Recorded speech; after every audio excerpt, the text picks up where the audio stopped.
Après avoir multiplié les appels du pied auprès de clubs qualifiés en Ligue des Champions, Cristiano Ronaldo va finalement débuter la saison avec Manchester United, à moins d'improbables offres de marché encore ouvertes.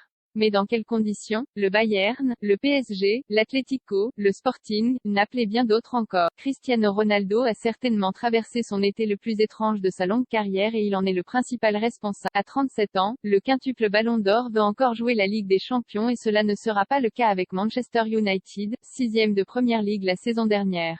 Alors le Portugais s'est démené avec son entourage pour se trouver une prestigieuse porte de sortie lui permettant de vivre des soirées européennes le mardi ou mercredi. Son nom a ainsi été cité dans les clubs cités précédemment tout au long de l'été. En vain, à moins d'improbables offres de marché encore ouvertes, le Portugais devra se contenter des soirées moins emballantes du jeudi en Ligue Europa. Dans quelles conditions? Dès sa nomination comme nouvel entraîneur, Erik ten Hag a toujours clamé qu'il comptait sur sa star, sous contrat jusqu'en 2023, avec une année supplémentaire en option.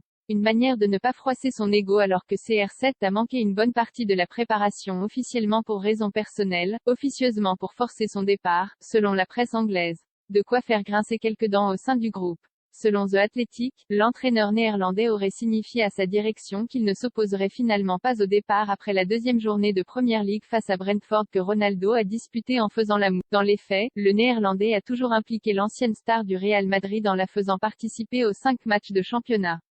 Jeudi, il est encore entré en jeu lors de la victoire à Leicester, 0-1, et a même failli marquer un but d'un spectaculaire retourné.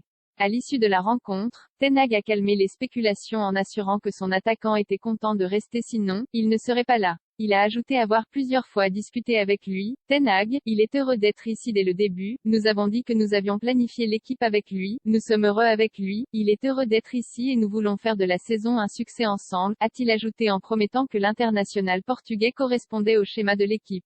La façon de jouer, l'ensemble des exigences, vous pouvez le voir à l'entraînement, Ronaldo en a la capacité, a insisté ten Hag. Il s'intégrera parce que, je n'ai pas à expliquer, c'est un grand joueur avec de grandes capacités. Il s'adaptera à tous les systèmes et à tous les styles. Il sait quelles sont les exigences. Plus grand que suivez toutes les infos mercato en direct pour le moment, Ronaldo se contente d'un rôle de remplaçant en raison notamment de sa préparation tronquée.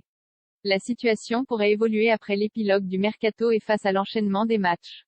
Le Portugais restera à Manchester United au moins jusqu'au 1er janvier où il pourra alors discuter avec le club de son choix avec la possibilité de partir libre l'été suivant. Mais attendra-t-il jusque-là, un départ en janvier? Après s'être efforcé à trouver une porte de sortie cet été, il pourrait reprendre sa quête d'une nouvelle aventure dès le mercato hivernal en visant les clubs qualifiés pour les huitièmes de finale de la Ligue des Champions. D'ici là, Ronaldo portera toujours les couleurs des Red Devils lors des premiers mois de la saison en pensant à la Coupe du Monde au Qatar avec le Portugal, probablement la dernière de sa carrière.